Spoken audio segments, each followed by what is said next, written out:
Avec une population de plus de 1,4 milliard d'habitants, la Chine a certainement beaucoup de bouches affamées à nourrir. Mais avec une telle demande de nourriture, le laxisme de la réglementation et la recherche effrénée du profit dans l'industrie alimentaire du pays ont laissé aux consommateurs chinois des produits qui leur donnent la nausée. Des œufs d'imitation aux préparations pour nourrissons empoisonnés, en passant par les steaks anciens, jetons un coup d'œil à certains des scandales alimentaires de la Chine.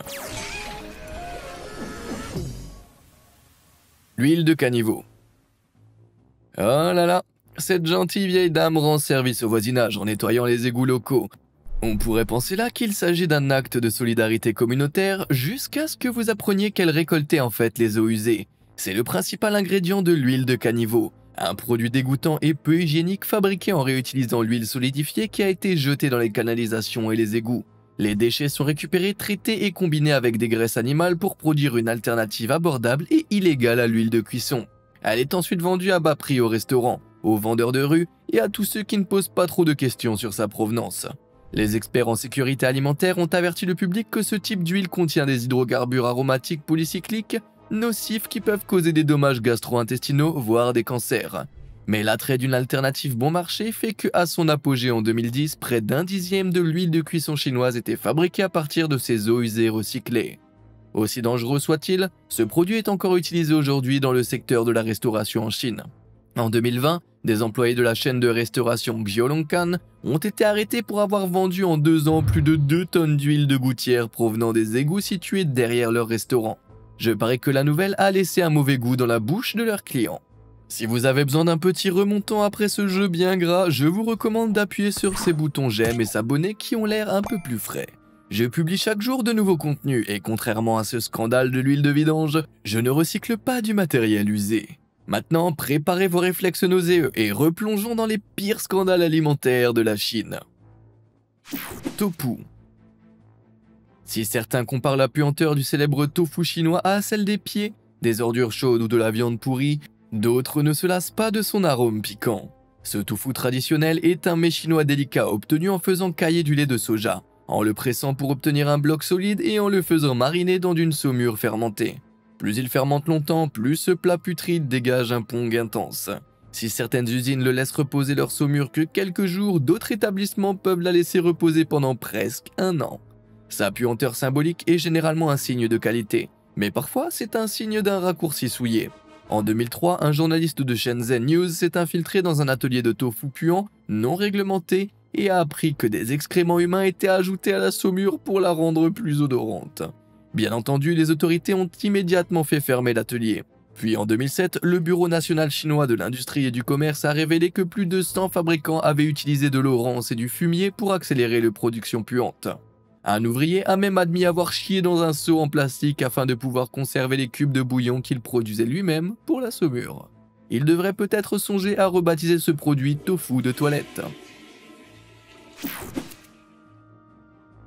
Vous avez déjà entendu l'expression « trop beau pour être mangé » ? Dans le cas du scandale du tofu blanchi de Chine, ces mots n'ont sonné que trop vrai. En 2014, les autorités chinoises de la province de Shandong ont saisi plus de 9 tonnes 980 kg de tofu séché fabriqué illégalement. Il avait peut-être l'air parfait, mais il s'est avéré être toxique.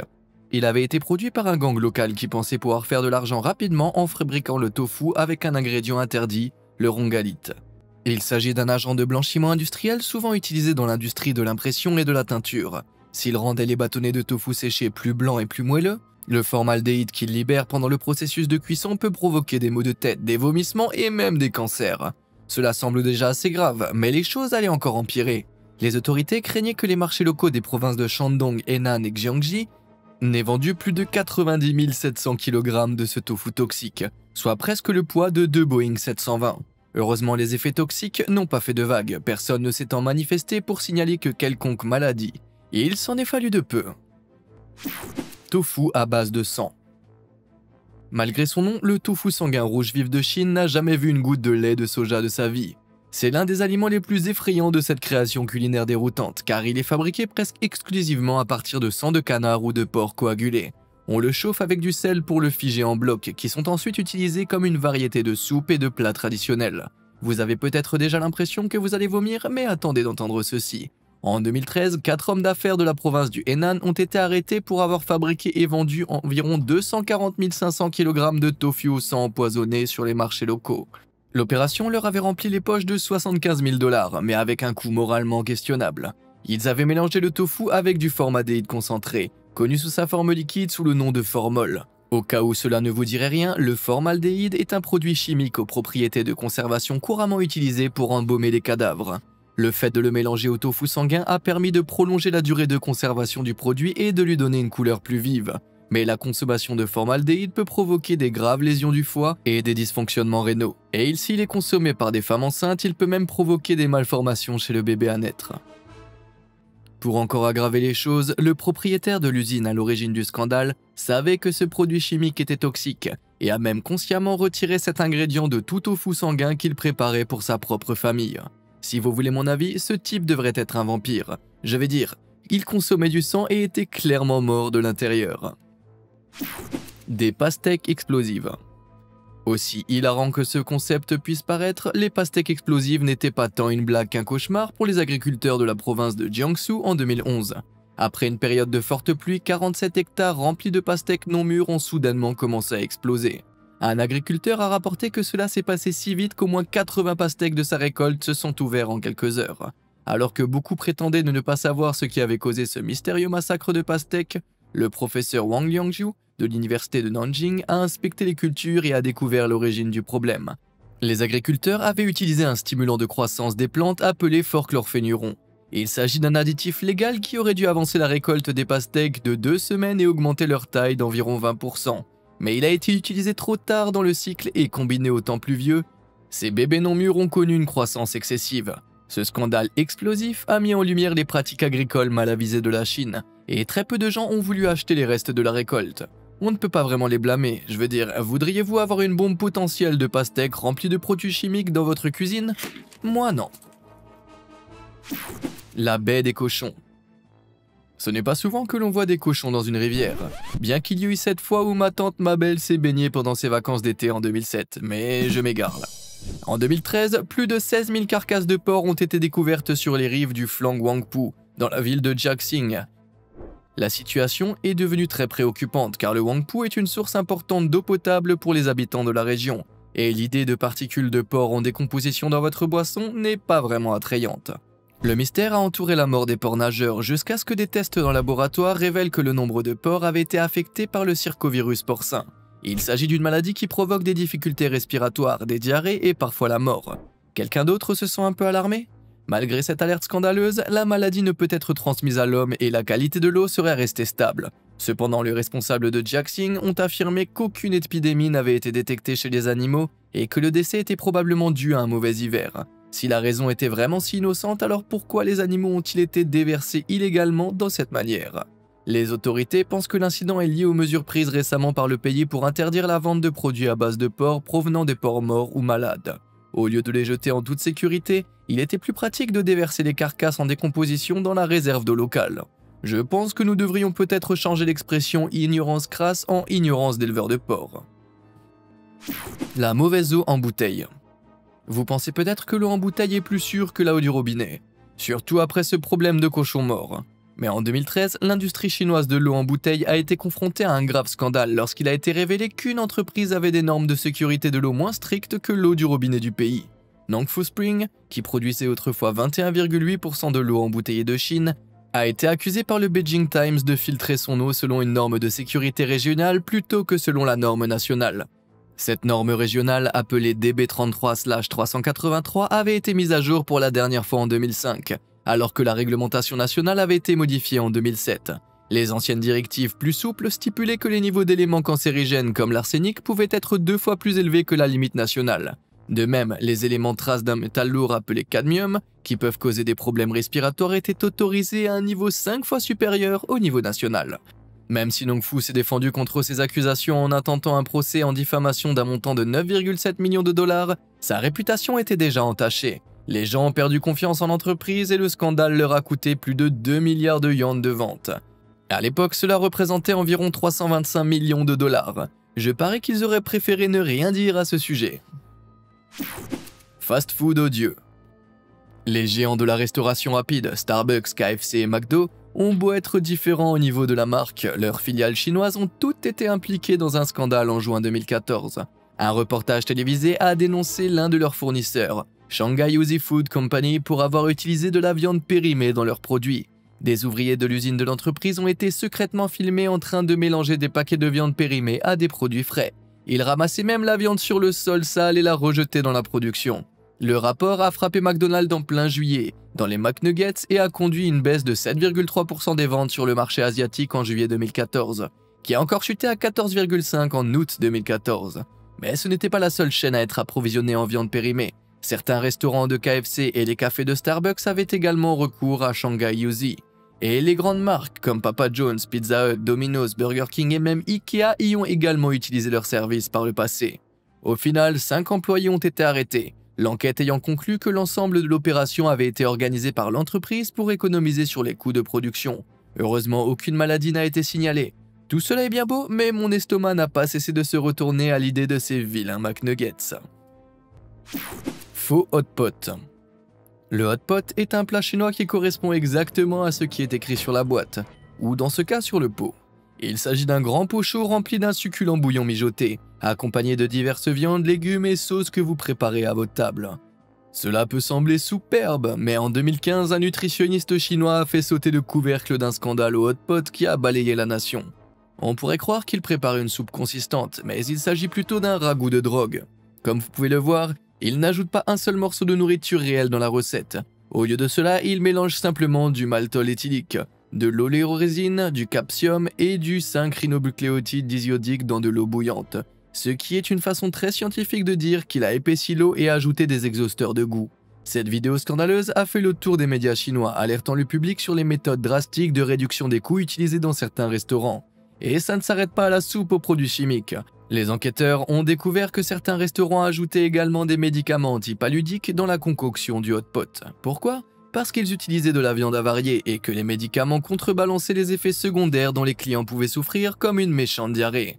On dirait que le seul pot dont ces clients vont avoir besoin, c'est celui des toilettes. Riz pas bon du tout.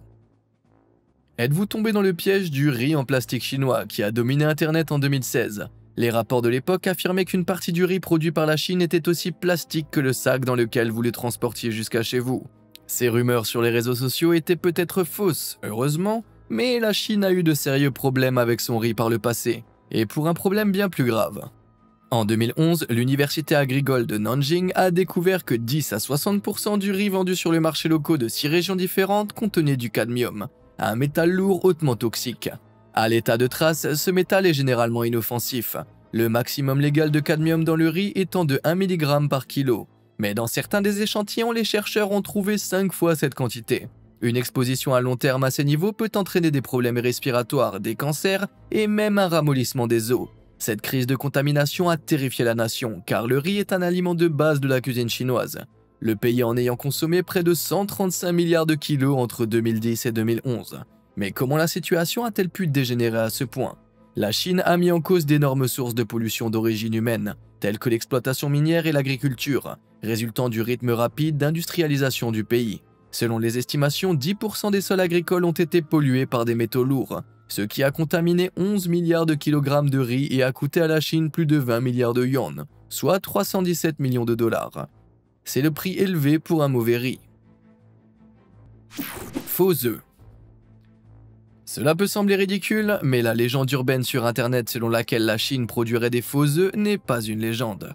Depuis les années 90, de faux œufs seraient apparus sur le marché chinois, avec une apparence presque identique au vrai, à l'intérieur comme à l'extérieur. Mais si vous essayez de les frire, ils dégagent une forte odeur chimique qui vous laisse deviner que vous avez été berné. Ils sont fabriqués en préparant un moule, qui est ensuite rempli d'un mélange de résine, d'amidon, de coagulants et de pigments pour donner au blanc d'œuf la bonne couleur. Un faux jaune d'œuf composé d'un autre mélange de résine et de pigments est ensuite déposé dans le moule. Enfin, le tout est recouvert d'un mélange de cire et de paraffine, de poudre de gypse et de carbonate de calcium pour lui donner une coquille réaliste. Bien que leur apparence soit suffisamment authentique pour vous tromper, il existe des moyens simples pour les distinguer d'un véritable œuf sans avoir à regarder la poule le pondre devant vous. Tout d'abord, les faux œufs ont des jaunes et des blancs qui se mélangent un peu trop facilement, ou pas du tout. Ils n'ont pas non plus de filaments bizarres autour du jaune, appelé chalaze, qui suspendent le jaune naturel dans sa coquille pour qu'il ne se casse pas. Mais le plus gros indice est généralement le prix. Il ne coûte souvent que 25% de ce qu'il faut pour avoir un véritable œuf, ce qui permet de les vendre à profit à un prix bien inférieur. Espérons que la Chine parviendra rapidement à mettre un terme à ce scandale. Le choc de la sauce soja. La sauce soja est un condiment populaire chargé en sodium qui accompagne tout, des sautés aux poissons. Elle est généralement fabriquée en combinant des graines de soja, de la levure et de la farine de blé, avant d'être laissée fermenter pendant 2 ans. Mais il y a plus de 15 ans, la Yubei Xingshengyuan Bioengineering Company a été surprise en train d'utiliser des cheveux humains comme ingrédient de substitution pour sa sauce soja. Ouais, vous avez bien entendu.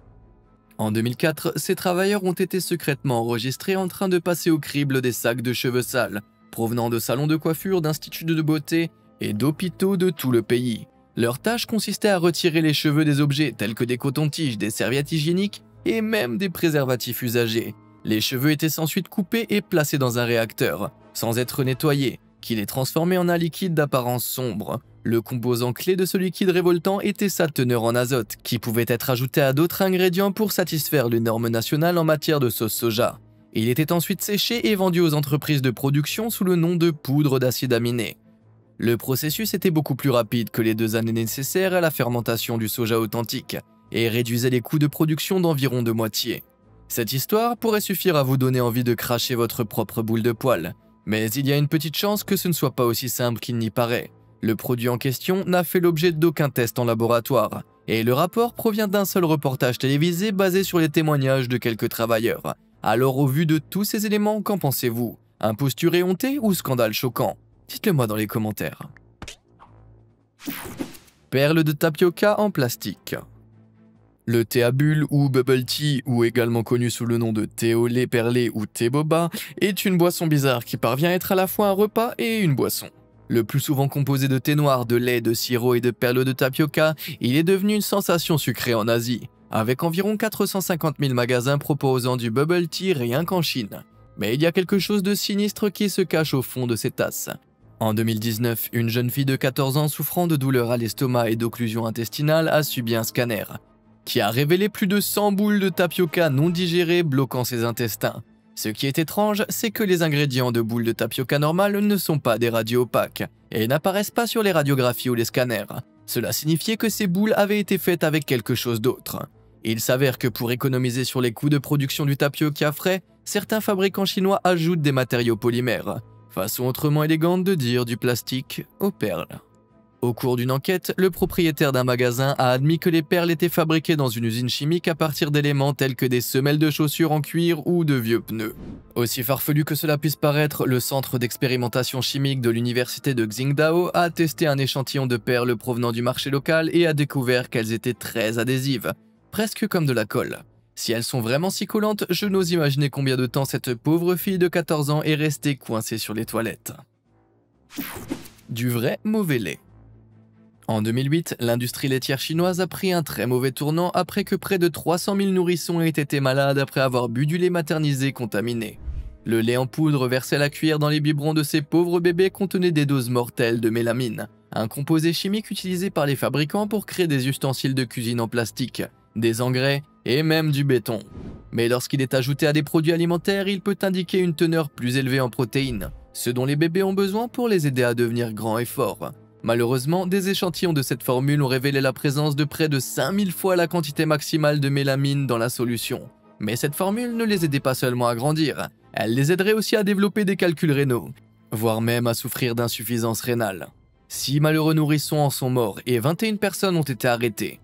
2 marchands de lait, Zhang Yujun et Zheng Jinping, qui ont sciemment vendu près de 770 000 kg de lait toxique à des laiteries entre juin 2007 et août 2008, ont été exécutés pour la mise en danger du public. Il est ensuite apparu que la société de production appelée Sanlu savait qu'elle vendait du lait toxique et a laissé près de 90 000 kg de lait quitter ses laiteries avant d'en arrêter la production. Lorsque l'ampleur du scandale a été révélée, d'énormes lots de lait ont été rappelés dans le monde entier. Ils ont été jetés dans des décharges comme celle-ci à Yubei, et puis détruits. Dans ce cas, je suppose qu'il y avait vraiment une raison de pleurer sur le lait renversé. Nourriture pour poissons avariés. Malheureusement, il n'y a pas que le lait pour bébé qui a été contaminé par la monstrueuse mélamine. Quelques mois après l'éclatement du scandale du lait maternisé, les inspecteurs alimentaires de Hong Kong ont découvert que les aliments pour poissons importés de Chine avaient également été contaminés par ce composé toxique. Les aliments présentaient des niveaux de mélamine de 32 mg par kilo, soit près de 2 fois le seuil légal à Hong Kong. Cela peut sembler peu, mais à dose cumulée, ce taux est suffisant pour provoquer des calculs de la vessie et des cancers chez des animaux qui en consomment. Mais alors, comment s'est-il retrouvé dans les aliments pour animaux? Si la Chine a rejeté une partie de la responsabilité sur les marchands de nourriture et d'aliments pour animaux malhonnêtes, les scientifiques ont souligné que la mélamine était également utilisée comme un pesticide courant dans le pays. Absorbée par les plantes et rejetée dans les rivières, la mélamine pourrait provenir de n'importe laquelle de ces sources utilisées dans la production. Et les effets d'une telle pollution par ruissellement sont devenus difficiles à ignorer dans la communauté des pêcheurs. En 2007, 50 000 kg de poissons sont morts dans le lac de Wuhan, dans la province de Hubei, en partie à cause de la pollution. Puis en 2013, des milliers de poissons se sont échoués sur le long d'un tronçon de 30 km de la rivière Foueux, dans le Hubei, tués par le ruissellement des polluants provenant d'une usine chimique voisine. Donc, jusqu'à ce que la Chine trouve une solution sérieuse au problème de la pollution, il est peut-être préférable de rester loin des fruits de mer. Steak des années 70. En 2015, les autorités chinoises ont démantelé une opération de contrebande de viande congelée qui a laissé un goût de nostalgie dans toutes les bouches. Le chargement de près de 816 500 kg contenait un lot d'aliments congelés qui était plus vieux que certains agents des douanes, avec des étiquettes datant des années 70. Fort heureusement, elle a été arrêtée avant d'atteindre sa destination, à savoir les restaurants, les détaillants et les supermarchés de la province de Hunan.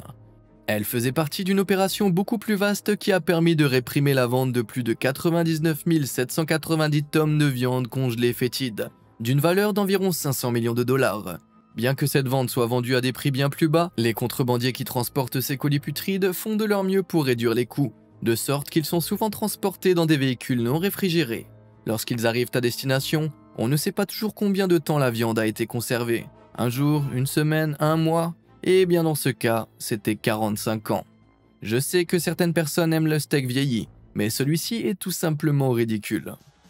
Lequel de ces scandales vous a le plus retourné l'estomac? En connaissez-vous d'autres qui sont encore plus à vomir que ceux-ci?